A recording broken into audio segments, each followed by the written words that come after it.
Hello बच्चों, welcome to ether. आज आके हम लोग लेक्चर 32 पर न्यूटन्स लॉ ऑफ मोशन पढ़ रहे थे। आप लोगों ने इससे पहले के लेक्चर नहीं देखे तो बच्चों देख ज़रूर लेना। अब आप कहोगे सर 32 लेक्चर इतने सारे, वो आप देखोगे तो समझ में आ जाएगा इतने लेक्चर क्यों बन गए। लास्ट वाले लेक्चर में हम लोग क्वेश्चन सॉल्व कर रहे थे। आज बच्चों इस लेक्चर में हम लोग कंटिन्यू करेंगे। 2-3 ऐसे आपको स्पेशल क्वेश्चन करवाऊंगा जिनको देख के आपको लगेगा कि कॉन्सेप्ट हमारे मैच कैसे करते हैं, मतलब हम उनको इधर उधर से कंबाइन करके कैसे किसी न्यूमेरिकल को सॉल्व करते हैं। इसमें एक क्वेश्चन इरोडो का भी है। अब इरोडो का ऐसा हवा बना रखी है कि अरे वो तो सॉल्व ही नहीं होगी, ये नहीं होगा, वो नहीं होगा। वो आपको अलग से सॉल्व करने की ज़रूरत नहीं। पहली बात, मैं आपको वो क्वेश्चन इसलिए करा रहा हूँ ताकि आपके मन से डर हट जाए। अगर कॉन्सेप्ट समझ में आ गए तो क्वेश्चन लगाना कोई बड़ी बात नहीं है बच्चों, ठीक है। तो जल्दी से ये 1-2 क्वेश्चन देख लेते हैं। देखो ये बहुत आसान क्वेश्चन है ये, लेकिन यहाँ पर कॉन्सेप्ट जो यूज़ होगा वो आपको देख कर लगेगा कि रियल लाइफ से कैसे मैच करता है वो, ठीक है। क्या कह रहा है? 2 blocks of masses small m is equal to 5 kg and capital M is equal to 10 kg are connected by a string as shown. अब यहाँ पर देखो एक ये पुली है B, इसके ऊपर से एक स्ट्रिंग पास हो रही है, एक मास स्मॉल m है और एक कैपिटल M कनेक्टेड है, ठीक है। ये एक फ्लोर पे रखे हुए, समझ गए, ठीक है। And pulled up by arrangement as shown, और इस पूरी पुली को एक दूसरी पुली उठा रही है। इस पुली के ऊपर एक ये देखो स्ट्रिंग गई हुई है, ये यहाँ से कनेक्टेड है लेकिन इसका दूसरा एंड यहाँ पर है, और इस पुली को एक फोर्स F ऊपर की तरफ खींच रही है, ठीक है। तो ये हो गई पुली A और पुली B। अब कह क्या रहा है? Both the pulley are massless, ठीक है भाई। Find acceleration of blocks M and capital M if 3 case दिए हैं जब F की वैल्यू, यानी कि ये जो फोर्स अप्लाई कर रहे हैं हम पुली A पर, उसकी वैल्यू 100 न्यूटन हो, 300 न्यूटन हो, और तीसरा केस है 500 न्यूटन हो। जी की वैल्यू 10 मीटर पर सेकेंड स्क्वायर लेनी है। अब बच्चों सबसे पहला तो काम यह आता है कि भाई इन स्ट्रिंग्स में जो पुली के ऊपर पास हो रही है इनमें टेंशन कितना है, क्योंकि इस स्मॉल m को और इस कैपिटल M को उठाने वाली जो फोर्स है वो बेसिकली ये टेंशन है। F तो हम इस पर अप्लाई कर रहे हैं ना, ये ट्रांसमिट कहाँ हो रही है? यहाँ पर। तो देखो बच्चों हम लोग पढ़ भी चुके हैं कि अगर सेम स्ट्रिंग है, यहाँ पर F लगाया जा रहा है तो एक एंड फिक्स है, इन दोनों में कितना टेंशन होगा? इसका आधा हो जाएगा कि नहीं, क्योंकि देखो एक पूरी स्ट्रिंग पास हो रही है, ये सब हम लोग जानते हैं। ये कितना हो जाएगा? F/2, और ये भी कितना हो जाएगा? F/2, क्योंकि पुली क्या है? मासलेस है। और यहाँ पर भी देखो F/2 इस स्ट्रिंग में लग रहा है तो नेट फोर्स पुली पे 0 होनी चाहिए ना, क्योंकि मासलेस है। तो इसका ये 2 स्ट्रिंग में क्या हो जाएगा? इसका भी आधा हो जाएगा। तो इस पुली में अगर मैं आपसे कहूँ कि ये जो स्ट्रिंग में टेंशन है वो कितना हो जाएगा, तो F/2 का आधा कितना हो जाएगा? F/4, और इधर भी कितना हो जाएगा? F/4। कह दोगे सर बिल्कुल, ये हमको समझ में आ गया। ये क्या है? ये टेंशन इन पुली B है, ठीक है। तो यहाँ पर मैं लिखने जा रहा हूँ सॉल्यूशन पहले मैं दूंगा पार्ट A का, जब F की वैल्यू 100 न्यूटन है, 100 न्यूटन है। तो बच्चों इस सिनारियो को जरा समझते हैं। अब ये बताओ, क्या कोई ज़रूरी है कि हम फोर्स लगाएं और ये उठ ही जाए? ये तभी मासेस उठेंगे जब इनके वेट से ज़्यादा फोर्स इन पे लगेगी। अब स्मॉल m की ही अगर हम बात करें तो स्मॉल m पे कौन कौन सी फोर्सेस लगेंगी बच्चों? एक तो ये देखो टेंशन T लगेगा, भाई ये टेंशन T है, और इसके ऊपर स्मॉल mg ये वेट लगेगा नीचे की तरफ। तो ये उठेगी तो तब जब T की वैल्यू, ये ऊपर कब उठेगी? जब T की वैल्यू mg से ज़्यादा हो। कह दोगे सर बिल्कुल, जब टेंशन की वैल्यू इसके वेट से ज़्यादा होगी तभी ये ऊपर उठेगा। तो अब इस केस में टेंशन कितना है? T is equal to F/4, यानी कि 100/4, यानी कितना हो जाएगा? 25 न्यूटन हो जाएगा कि नहीं। अब यहाँ पर देखो mg की value, weight of small m, ये कितना हो जाएगा? mg। स्मॉल m की वैल्यू कितनी है बच्चों? 5 kg, और g की वैल्यू कितनी ले लेंगे? 10। तो ये तो आ जाएगा 50 न्यूटन।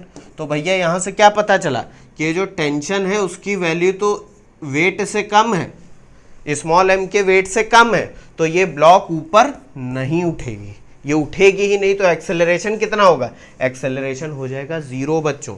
हो जाएगा कि नहीं? कह दोगे सर बिल्कुल, एक्सेलरेशन कितना हो जाएगा? 0। तो आप कह दोगे सर जब स्मॉल m ही नहीं उठ रहा है तो कैपिटल M तो कितना है? 10 kg है। तो अभी इसको देखो, फिर मैं आगे बताता हूँ, बात समझे। तो पहले वाले केस में तो एक्सेलरेशन की बात ही नहीं आती है, क्योंकि 100 न्यूटन अप्लाई करने पे दोनों मासेस वहीं के वहीं रहेंगे, ठीक है। तो ये देख लिया। अब फॉर कैपिटल M भी अगर हम देखें तो क्या देखेंगे कि भैया जो कैपिटल M का वेट है वो हो जाएगा 10 × g, ये हो जाएगा 100 Newton which is also less than the tension. तो स्मॉल कैपिटल एम का भी एक्सेलरेशन कितना होगा 0। ये मैं लिख देता हूँ कैपिटल एम और यहाँ पर लिख देता हूँ स्मॉल एम, ठीक है, ये हो जाएगा 0। तो पहले वाले केस में एक्सेलरेशन आ गया 0। इसको देखो, ये देख लिया आप लोगों ने एक बार, ठीक है, ये भी देख लिया। अब दूसरा केस, दूसरे केस में बच्चों देखो कितनी फोर्स लगा रहे हैं भाई। दूसरे केस में फोर्स अब बढ़ा दिए, फोर्स कितनी हो गई 300 न्यूटन। तो देखते हैं एफ हो गई है 300 न्यूटन। क्यों? तो टेंशन कितना हो जाएगा F/4। F/4 का मतलब ये कितना हो जाएगा 75 न्यूटन। अब भैया एक चीज़ बात ध्यान से समझो, small m, mass small m का वेट कितना है, वो है 50 न्यूटन और कैपिटल एम का कितना है, कैपिटल एम का है 100 न्यूटन, है कि नहीं? तो एक चीज़ तो क्लियर हो गई कि भैया ये जो टेंशन है वो स्मॉल एम के वेट से बड़ा है लेकिन कैपिटल एम के वेट से छोटा है। इसका मतलब क्या हो गया? इसका मतलब कि जब आप फोर्स 300 न्यूटन लगाओगे तो स्मॉल एम सरफेस को छोड़ के ऊपर उठ जाएगा लेकिन कैपिटल एम वहीं रहेगा। बात समझे? देखो कितना प्रैक्टिकली आपको समझ में आ रहा है ये सारी इक्वेशन। तो मैं यहां पर दिखाता हूं आपको कैसे सॉल्व करना। तो फॉर एक मिनट, ये देखो मच्छर बैठ जाता है तो पेन चलता नहीं है।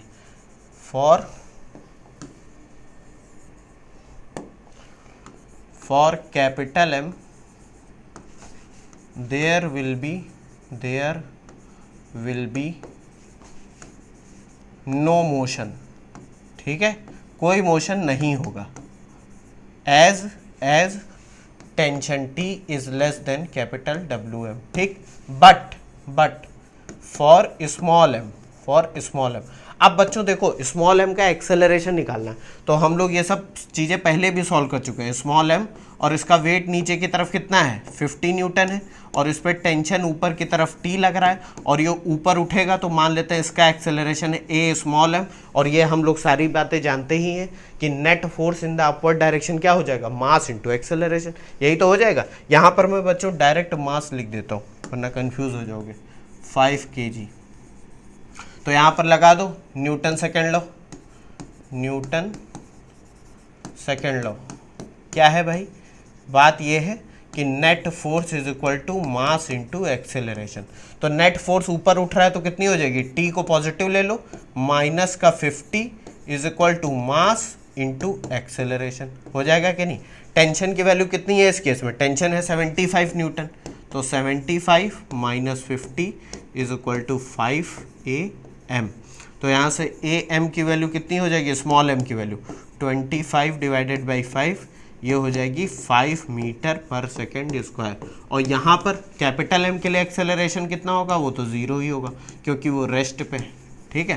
तो देखा ये क्वेश्चन कितना अच्छा है क्योंकि ये आपको जनरली बच्चे क्या करते हैं, बस फोर्स देख लिया अप्लाई करना चालू कर दिया। अरे भाई देखो तो कि वो उठेगा कि नहीं उठेगा, वहीं पर रखा रहेगा, देख लिया, ये भी देख लो, ठीक है।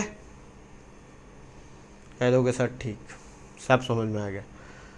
अब बात करते हैं पार्ट सी की। पार्ट सी क्या कह रहा है भैया कि जो फोर्स है उसको हम लोगों ने कर दिया है कितना 500 न्यूटन। तो यहाँ से बच्चों टेंशन कितना आ जाएगा, टेंशन आ जाएगा 500 डिवाइडेड बाई 4, ये हो जाएगा 125 न्यूटन, हो जाएगा कि नहीं?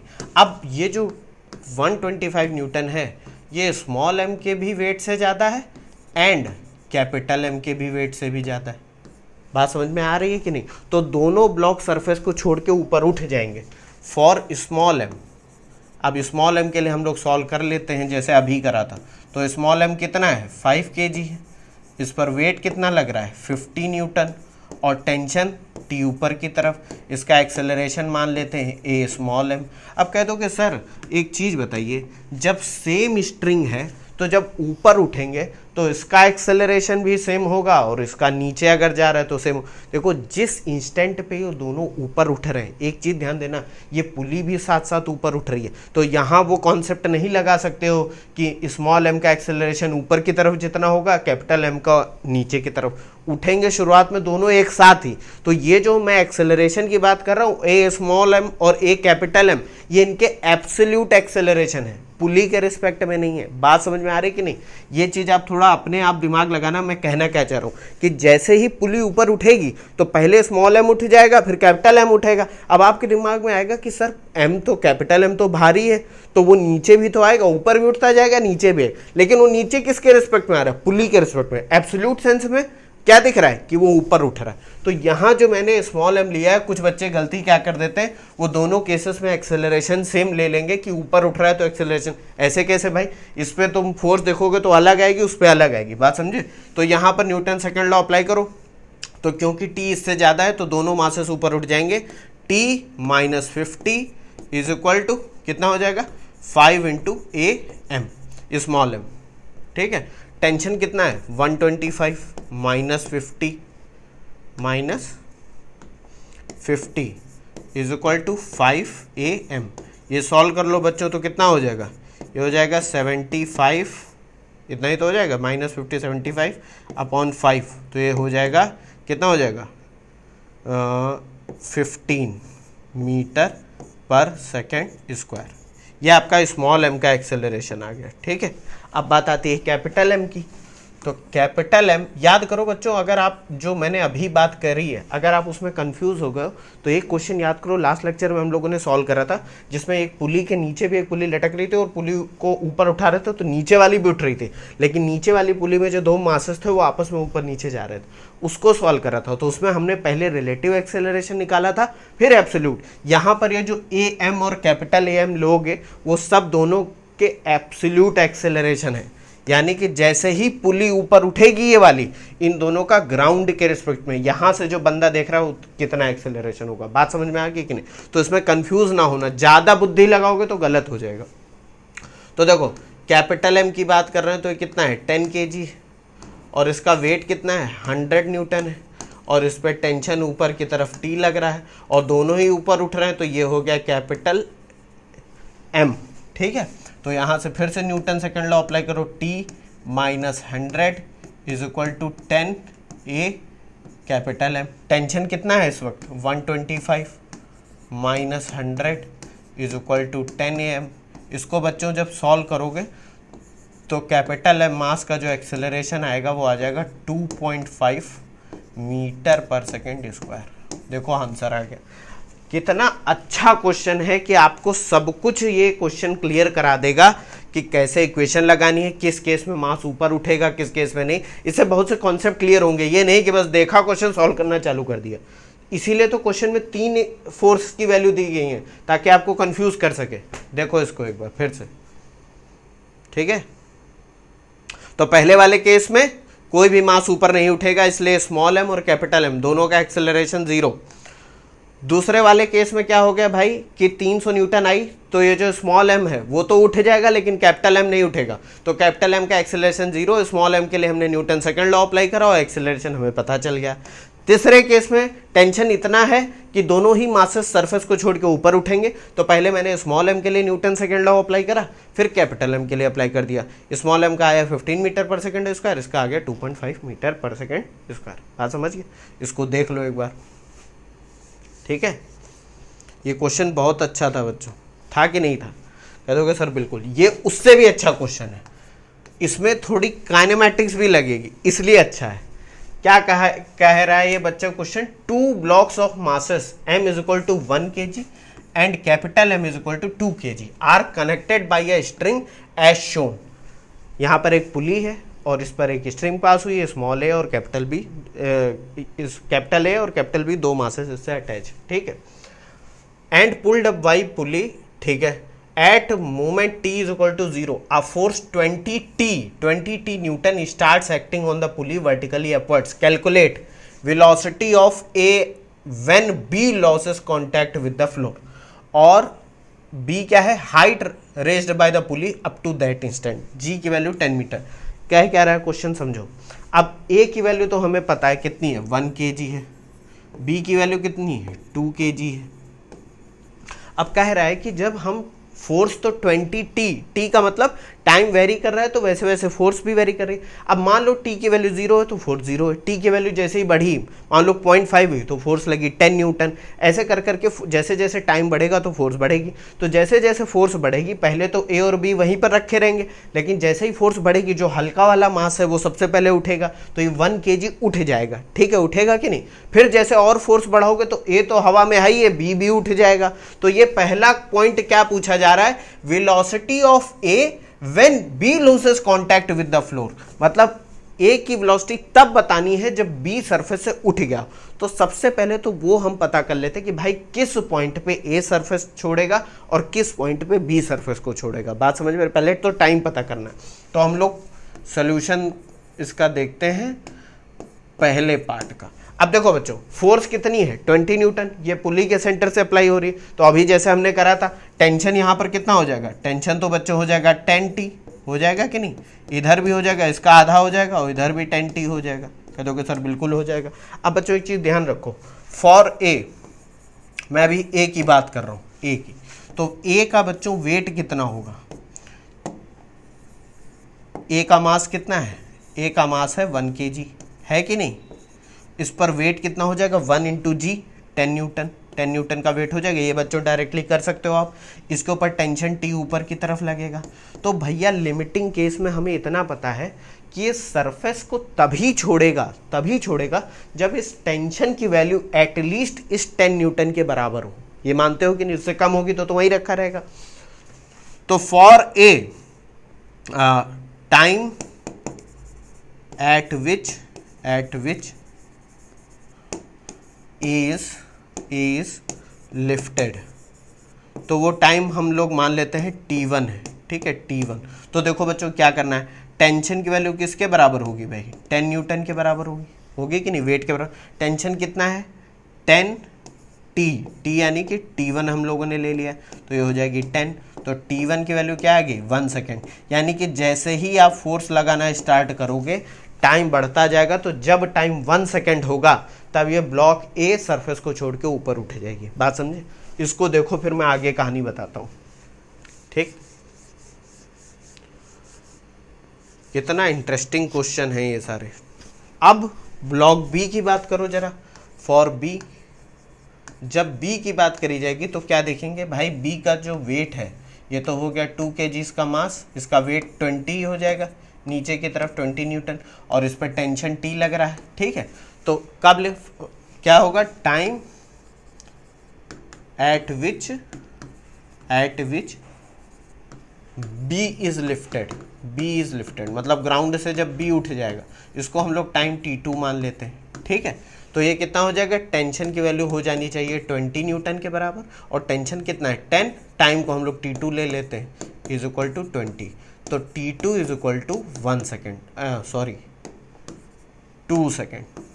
तो क्या पता चला कि भैया 1 सेकेंड जैसे ही टाइम बीतेगा ए उठ जाएगा और 2 सेकेंड बाद बी उठ जाएगा सरफेस से। इतना समझ में आया, कह दोगे बिल्कुल समझ में आया। लेकिन क्वेश्चन ए जो है इसमें पार्ट ए पूछ क्या रहा है कि ए की वेलोसिटी तब बतानी है जब बी ने सरफेस छोड़ दी हो। बात समझे। तो ए तो सरफेस छोड़ेगा 1 सेकेंड के बाद, बी कितना छोड़ेगा 2 सेकेंड के बाद। तो हमें कहीं ना कहीं टाइम T1 से T2 के बीच में कुछ ना कुछ सॉल्व करना है। बात समझो, 1 सेकेंड से पहले तो कुछ हो ही नहीं रखा, दोनों ही अपनी सरफेस पे मेंटेन है, लेकिन 1 सेकेंड के बाद ए उठता है और 2 सेकेंड के बाद बी उठ जाता है।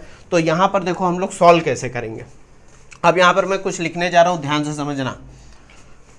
Analysing A between time T1 and T2। ठीक है, T1 एंड T2, या कह देते हैं फ्रॉम ज़्यादा सही है, फ्रॉम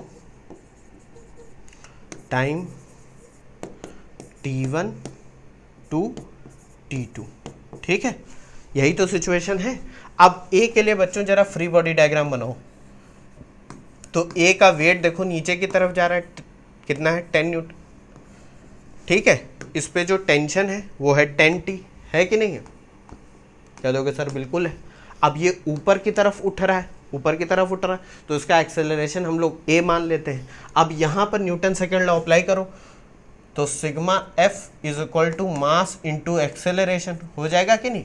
नेट फोर्स कितनी है 10T, ये ऊपर की तरफ, माइनस 10 नीचे की तरफ, इज इक्वल टू मास, मास कितना है इसका 1, और एक्सेलरेशन को हम लोग बच्चों ये लिख सकते हैं कि नहीं, ये बताओ। Since a is equal to dv/dt, rate of change of velocity, लिख सकते हैं कि नहीं? कह दोगे सर बिल्कुल लिख सकते हैं, तो ये हो जाएगा dv/dt। कह दोगे समझ गया सर।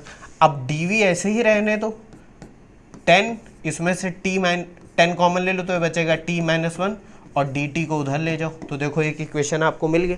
कहोगे सर ये आप कर क्या रहे हो, हमें ये नहीं समझ में आ रहा है कि आप डायरेक्ट यहाँ पर कुछ इक्वेशन क्यों नहीं लगा रहे हो। बात बच्चों ये है, यहाँ पर याद करो जब हम लोग इंटीग्रेशन पढ़ रहे थे कि भैया ये फोर्स ऐसे नहीं चेंज हो रही है कि time t is equal to 1 second पे, t is equal to 1 second पे कुछ फोर्स की वैल्यू 10 न्यूटन है और t is equal to 2 second पे फोर्स की वैल्यू 40 न्यूटन है। तो क्या इसके बीच में कुछ फोर्स की वैल्यू नहीं है भाई? टाइम जब 1.1 होगा तो कुछ और होगी, 1.2 होगा तो कुछ और होगी, तो यानी इंक्रीमेंटल चेंज आ रहा है। तो हमें सबको ध्यान में रखना है, इसलिए यहाँ पर कहीं ना कहीं इंटीग्रेशन आएगा। तो हमने सबसे पहले क्या करा, ये पता कर लिया भैया किस किस टाइम पर ए और बी सरफेस को छोड़ रहे हैं। उसके बाद हम ए को एनालाइज करेंगे क्योंकि पूछा ए के लिए जा रहा है। तो हमने ए पर क्या करा, न्यूटन सेकेंड लॉ अप्लाई करी कि भाई जो फोर्स लग रही टेंशन वो है 10T, नीचे की तरफ वेट 10 न्यूटन और एक्सेलरेशन a मान लिया जिसको dv/dt लिख दिया। कह दोगे सर बिल्कुल ठीक है, इसको इक्वेशन 1 मान लेते हैं।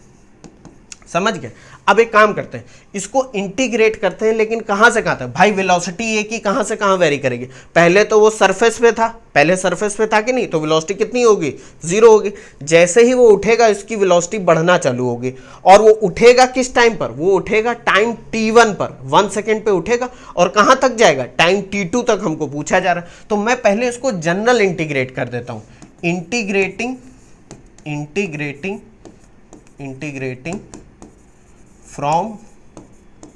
from time t is equal to t1 which is 1 second to time t is equal to t and velocity v is equal to 0 to v is equal to v। अब कहोगे sir ये क्या लिख दिया?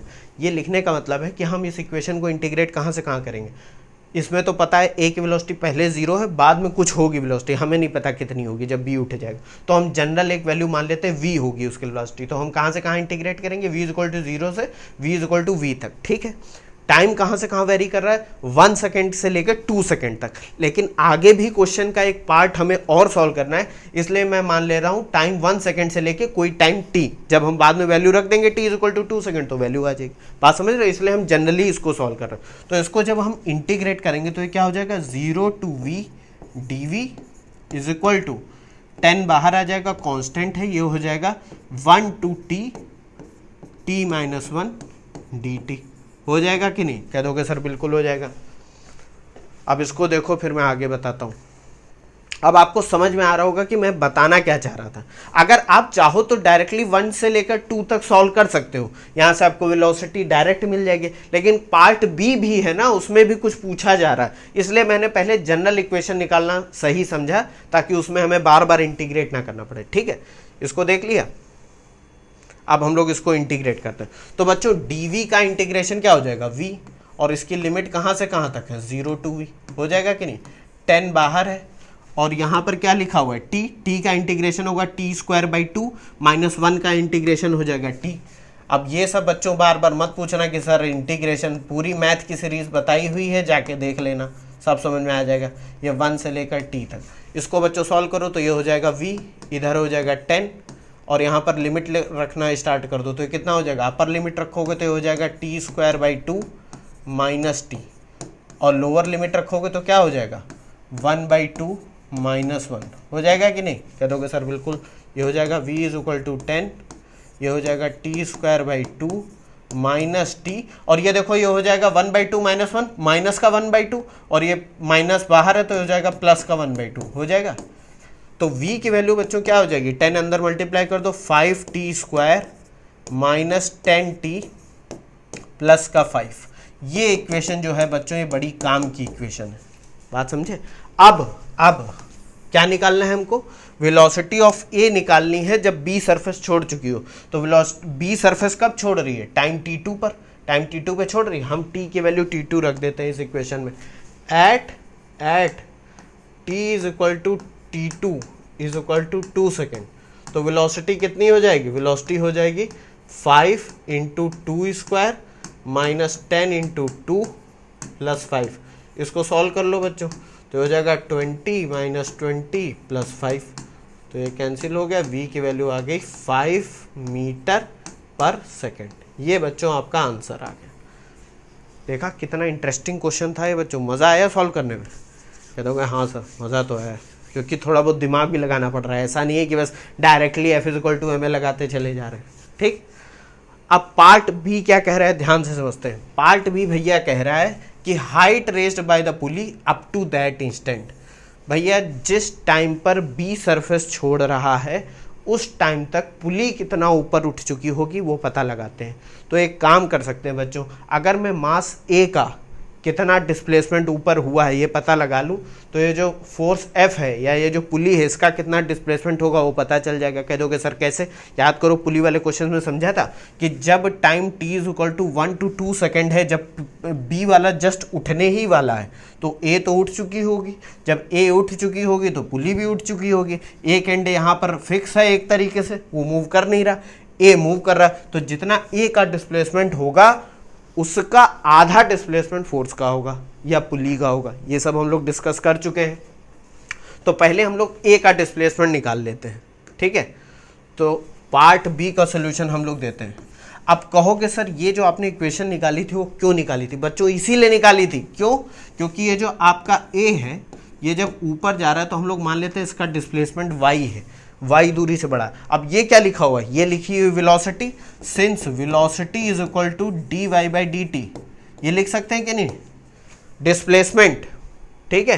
तो यहाँ पर dy by dt from equation second dy by dt is equal to कितना हो जाएगा, 5t² minus 10t plus 5, 5t² minus 10t plus 5। इस इक्वेशन को हमें क्या कर देना है, इंटीग्रेट कर देना है।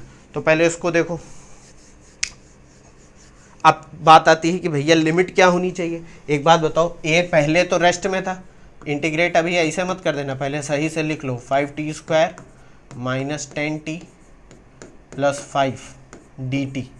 क्यों, यही तो 5t² माइनस 10t प्लस 5, ठीक है।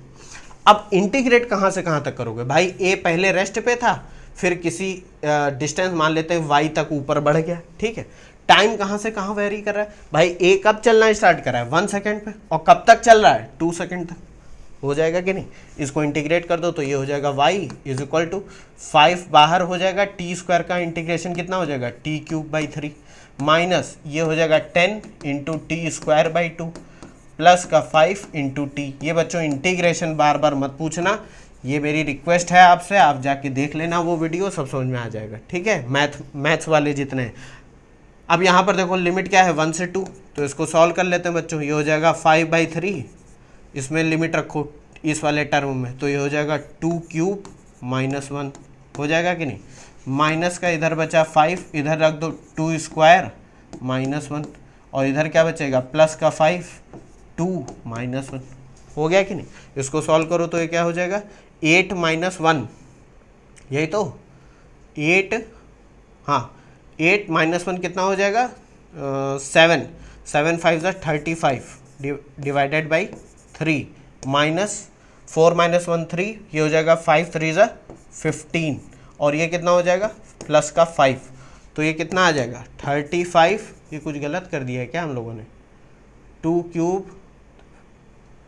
सही तो है 35 माइनस 3, और ये कितना बचेगा माइनस का 10, तो ये कितना आ जाएगा 35 माइनस का 30 डिवाइडेड बाई 3, तो ये आ जाएगा 5/3। आ जाएगा कि नहीं। अब कुछ बच्चे इतने काबिल हैं वो इसको आंसर लिख के चले आएंगे। भैया ये बताओ, ये तो ए का डिस्प्लेसमेंट है ना, हमें किसका डिस्प्लेसमेंट निकालना है? हमें डिस्प्लेसमेंट निकालना है पुली का। तो ये मान लेते हैं कि पुली एच हाइट से ऊपर गई है, तो एच कितना होगा? ए अगर वाई ऊपर गया है तो एच कितना आ जाएगा? y/2। याद है कि नहीं? याद करो, हम लोगों ने क्वेश्चन सॉल्व करे थे ऐसे। तो यहां पर मैं लिखूंगा, क्या लिखूंगा? हाइट रेज्ड बाय पुली कितनी होगी? h is equal to y/2। h की वैल्यू है 5/3 इंटू 2, तो ये आंसर आ जाएगा 5/6 मीटर। यूनिट जरूर लिखना आंसर। कितने इंटरेस्टिंग क्वेश्चन है बच्चों, मजा आया कि नहीं? इसको शुरुआत से देख लो एक बार। कह दोगे सर ये क्वेश्चन करा क्यों रहा हूं? इसलिए करा रहा हूं ताकि थोड़ी बुद्धि खुले तुम्हारी, ठीक है। इसको पॉज करके देख लेना, खुद सॉल्व करने की कोशिश करना, लिख लेना, ठीक है। ये क्वेश्चन सिर्फ आपको ये बताने के लिए करे जा रहे हैं कि ऐसा कुछ इसमें मैंने खास मैथमेटिक्स नहीं लगा दी है, ना फिजिक्स लगा दी है। बस क्या है, कॉन्सेप्ट समझे हुए हैं, उनको किस तरह से लगाना है बस वो मैं दिखाना चाहता था, ठीक है। चलो ये क्वेश्चन हो गया। एक है बच्चों लास्ट क्वेश्चन मैं आपको दिखा रहा हूँ, ये बस इस लेक्चर का लास्ट क्वेश्चन है, लेकिन बहुत इंटरेस्टिंग ये भी है। ये इरोडो का क्वेश्चन है। अब कह दोगे सर इरोडो का क्वेश्चन करा रहे हो, कितना कठिन होगा ये वो। अभी देखोगे सब समझ में आ जाएगा। कठिन बच्चों कुछ नहीं है, ये किताबें बस ये टेस्ट करती हैं कि आपको कॉन्सेप्ट समझ में आए हैं कि नहीं, या सिर्फ आपने कॉन्सेप्ट इसलिए पढ़े हैं कि न्यूमेरिकल सॉल्व हो जाए। जो बच्चे ये कर रहे हैं कि सिर्फ कॉन्सेप्ट इसलिए पढ़ रहे हैं कि न्यूमेरिकल सॉल्व हो जाए, मैं ये गारंटी दे रहा हूँ कि जितने टाइप के क्वेश्चन आप सॉल्व कर लोगे वो तो आपसे सॉल्व हो जाएंगे, 2-4% इधर उधर मान के चलो कि वो भी सॉल्व हो जाएंगे। लेकिन अगर कुछ ऐसे क्वेश्चन आ गए जिनमें कॉन्टेस्ट ज़्यादा आपको दिमाग में रखना पड़े कि आपने पढ़ा क्या था, ठीक है, तो वो क्वेश्चन सॉल्व नहीं होंगे। इसलिए कॉन्सेप्ट पे ध्यान रखो, ठीक है। क्या कह रहा है क्वेश्चन समझते हैं। In the arrangement shown in figure the mass of the ball, एक बॉल लगी हुई है, ठीक है, is eta times as great as that of the rod. और एक ये रॉड है बच्चों, ये देखो एक रॉड है, इसका मास मान लेते हैं स्मॉल m है, तो इसका कितना हो जाएगा? ईटा m। यही तो कह रहा है, ठीक है। The length of the rod is L, जो रॉड की लेंथ है वो L है, ठीक है, ये L है, ठीक है भाई। अब क्या कह रहा है? The masses of the pulleys and the threads as well as the friction are negligible. सब कुछ नेग्लेजिबल है, ये सब हम लोग मानते हैं, ठीक है। The ball is set on the same level as the lower end of the rod. ये दोनों सेम लेवल पे, अभी जिस लेवल पे दिख रहे हैं दोनों सेम लेवल पे, ठीक है। फिर क्या कह रहा है? and then released, how soon will the ball be opposite to the upper end of the ball। अब दोनों ही जब रिलीज करे जाते हैं तो क्या देखना है? देखा ये जाएगा कि भैया ये ऊपर जा रहा है, ये नीचे जा रहा है, जो भी हो रहा है ऊपर नीचे से अभी हमें ज़्यादा मतलब नहीं रखना है। ये अगर ऊपर जा रहा है ये नीचे जा रहा है, या ये ऊपर जा रहा है ये नीचे जा रहा है, तो ये इसके अपोजिट एंड को कब क्रॉस करेगा, ठीक है। तो ये वाली सिचुएशन मान के चलो कि ये जब नीचे जाएगा तब ये ऊपर जाएगा, तभी तो इसके अपोजिट एंड को क्रॉस करेगा। बात समझ में आ रही हो कि नहीं? कि जब ये बॉल यहाँ पे होगी तो ये जो रॉड है ये खिसक के कहीं यहाँ पर चली जाएगी। तो कह रहा है कि ये बॉल कितनी दूरी तय करेगी? ये बॉल को दूरी तय करनी L। भाई ये नीचे जाएगा ये ऊपर जाएगा, तो ये दूरी कितनी तय कर रहा है? L। अभी जो क्वेश्चन में कहा जा रहा है कि अपोजिट एंड पे पहुंचा जा रहा है तो L दूरी तय कर रहा है। अब हमें बस ये पता करना है कितने टाइम में वो ये L दूरी तय करेगा। देखो कितना अच्छा क्वेश्चन है। अब कहोगे सर ये तो बड़ा कठिन क्वेश्चन है। कुछ बच्चों कठिन नहीं है, सब समझ में आएगा। मान लेते हैं बच्चों कि ये वाली पुली जो B है और ये पुली A है। इस पुली B में जो टेंशन है वो T पहले मान लेते हैं। तो एक बात बताओ बच्चों, अगर इसमें टेंशन T है ये वाले में, तो इसमें कितना हो जाएगा? 2T हो जाएगा कि नहीं? यही सब पढ़ते आ रहे हैं हम लोग इतनी दिन से। और ये 2T हो जाएगा तो इसमें भी 2T हो जाएगा कि नहीं? क्योंकि मासलेस पुली है, फ्रिक्शनलेस। कह दोगे सर बिल्कुल। अब एक चीज़ ये भी याद होगी, हम लोगों ने ये भी पढ़ा था कि अगर इसमें टेंशन T है और इसमें दुगना है तो इन्वर्सली प्रोपोर्शनल होता है। अगर ये ऊपर जा रही है, ठीक है, ये ऊपर जा रही है, तो इसका अगर टेंशन इस पर 2T है तो इसका एक्सेलरेशन कितना होगा? A। और इसमें टेंशन आधा है तो इसका एक्सेलरेशन कितना हो जाएगा? 2A। हो जाएगा कि नहीं? ये सब हम लोग पढ़ चुके हैं, याद करो। हम लोगों ने इन्वर्सली प्रोपोर्शनल वाला देखा था ना, टेंशन इनटू वेलोसिटी या tension into acceleration is equal to क्या था, 0, नेट टेंशन इनटू एक्सेलरेशन। तो यहाँ टेंशन डबल होगा तो एक्सेलरेशन आधा हो जाएगा, यहाँ टेंशन आधा होगा तो एक्सेलरेशन डबल हो जाएगा। बात समझ गए? अब ये सिनारियो तो आपको समझ में आ गया कि भैया ठीक है। अब ये बताओ कि सॉल्व कैसे करा जाए। कहते हो कि सर सबसे पहले तो हमें एक्सेलरेशन ही पता चल जाए, यही बहुत बड़ी बात है भाई। एक्सेलरेशन पता चलना चाहिए, तभी तो पता चलेगा कि क्या है। पहले तो बच्चों हम लोग एक काम करते हैं, फॉर पहले काइनेमेटिक्स वाला जो पार्ट है उसको सॉल्व कर लेते हैं। काइनेमेटिक्स मतलब कि वो कितनी दूरी चल रही, फोर्स से ज़्यादा लेना अभी हम नहीं, लेना देना नहीं। फॉर बॉल, तो ये देखो बॉल जो है बच्चों, ये कितने एक्सेलरेशन से ऊपर जा रही है। देखो ये एक्सेलरेशन इसका ए है मान लेते हैं, ठीक है, एक्सेलरेशन ऑफ बॉल, ठीक। अब एक चीज़ यहाँ जो बच्चे गलती करते हैं वही बताने के लिए मैंने ये क्वेश्चन सॉल्व कराया। जब ये बॉल ऊपर जा रही है तो क्या ये रॉड वहीं की वहीं है? बिल्कुल नहीं। जब ये बॉल ऊपर जा रही है तो ये रॉड भी नीचे जा रही है, तो इसका जो एक्सेलरेशन होगा उसमें दो कंपोनेंट होने चाहिए, एक तो इस बॉल का मूवमेंट और एक इस रॉड का मूवमेंट। तो यानी acceleration of ball relative to rod वो कितना होना चाहिए, ए, और ये नीचे की तरफ, तो जब माइनस करोगे तो माइनस माइनस प्लस हो जाएगा। देखो 3a हो जाएगा ही नहीं, दोनों एक दूसरे को अप्रोच करेंगे। रिलेटिव वेलोसिटी वाले कॉन्सेप्ट में चले जाओ, रिलेटिव मोशन वाले। तो यहाँ पर मैं आपको एक बात बताना चाह रहा हूँ, ए बी क्या है, ए बी यहाँ पर लिखते हैं with respect to R, acceleration of ball with respect to rod. याद करो रिलेटिव मोशन पढ़ रहे थे और हम ये मान के चल रहे हैं कि ये वाला मोशन पॉजिटिव है, तो ये कितना हो जाएगा, इसका एक्सेलरेशन हो जाएगा ए माइनस, और वो नीचे की तरफ जा रहा था, माइनस का 2a, क्योंकि वेक्टर क्वांटिटी है ना तो प्लस माइनस लेना पड़ेगा। तो ये कितना हो जाएगा, 3a हो जाएगा कि नहीं? कह दोगे सर बिल्कुल हो जाएगा, दोनों अपोजिट डायरेक्शन में मोशन कर रहे हो तो ऐड हो जाता है, a माइनस माइनस का 2a 3a। और यही एक्सेलरेशन बच्चों क्या करेगा कि अगर ये रॉड यहीं पर रहती, जस्ट आप अपने दिमाग में सोचने की कोशिश करो रियल लाइफ में कि भैया अगर ये रॉड यहीं की यहीं होती तो इसको इस लेंथ को पार करने में कुछ टाइम लगता, लेकिन अब मान के चलो कि ये भी नीचे जा रही है और ये भी ऊपर जा रही तो कम टाइम लगेगा ना। तो इस एक्सेलरेशन में दोनों पार्ट आ गए, ठीक है, ये आप समझ गए रिलेटिव एक्सेलरेशन। अब बात आती है टाइम पूछा जा रहा है, तो ये बॉल जो थी एट इनिशियल पोजीशन पे बच्चों कितनी थी, u is equal to 0, rest पे थी कि नहीं थी? कह दोगे सर बिल्कुल है। और इसको दूरी कितनी चली, अगर मैं सेकेंड इक्वेशन ऑफ मोशन देखूं तो s is equal to u t plus half at square हो जाएगा कि नहीं? कह दोगे सर बिल्कुल। s कितना है, s हो जाएगा length of the rod. Initial velocity पहले तो रेस्ट पे ही थे, तब रिलीज करा जा रहा है सिस्टम, प्लस हाफ, और यहाँ पर एक्सेलरेशन हो जाएगा acceleration of ball with respect to rod t square, जहाँ पर क्या हाफ एक्सेलरेशन ऑफ बॉल कितना है 3 into a with respect to rod.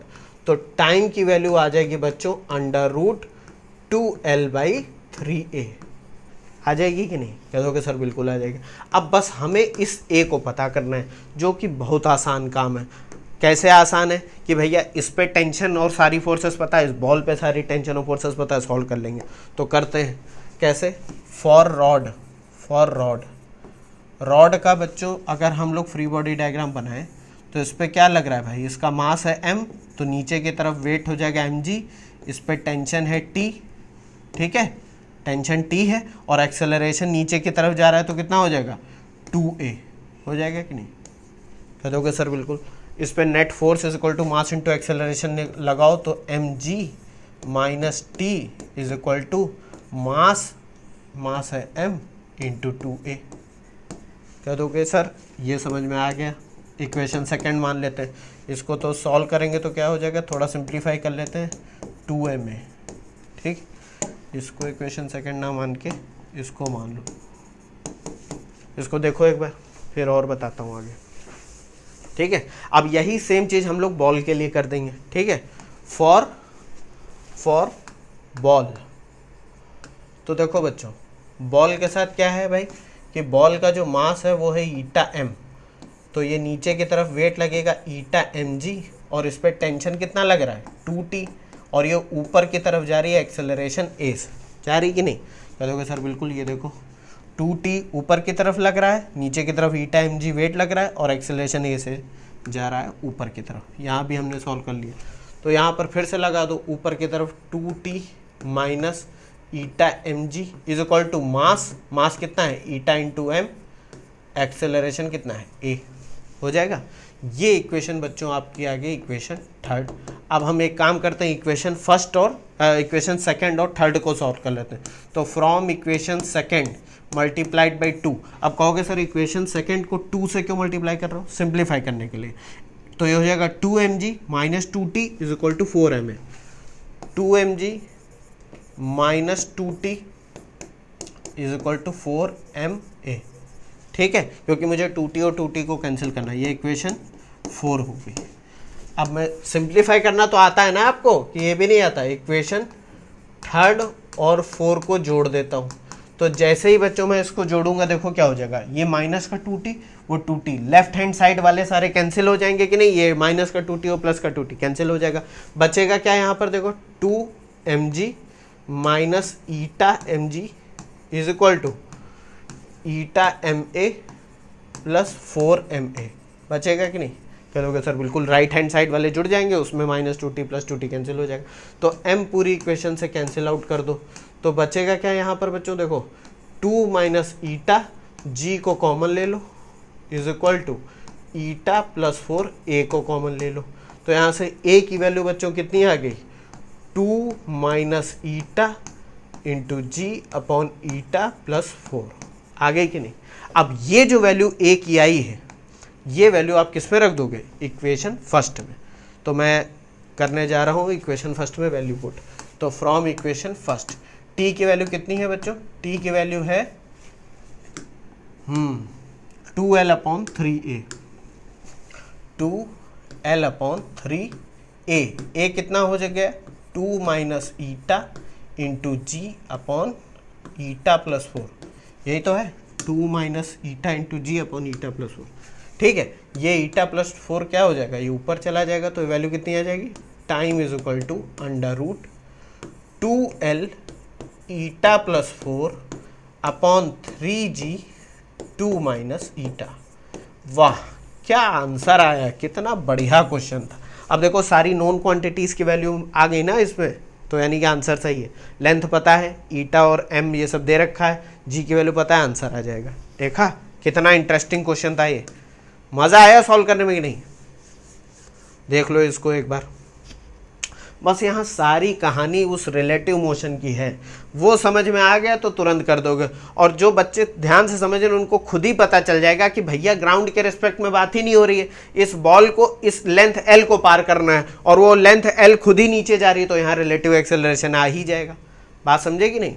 तो पहले हमने टाइम निकाल लिया जिसमें वो ऊपर जाएगा, और फिर एक्सेलरेशन के टर्म में टाइम आया तो दोनों के ऊपर न्यूटन सेकंड लॉ अप्लाई करके एक्सेलरेशन की वैल्यू निकाल ली, ठीक है। इसको भी देख लो, फिर हमने वैल्यू पुट कर दी और ये हमारा आंसर आ गया। देखा बच्चों कितने इंटरेस्टिंग क्वेश्चन थे।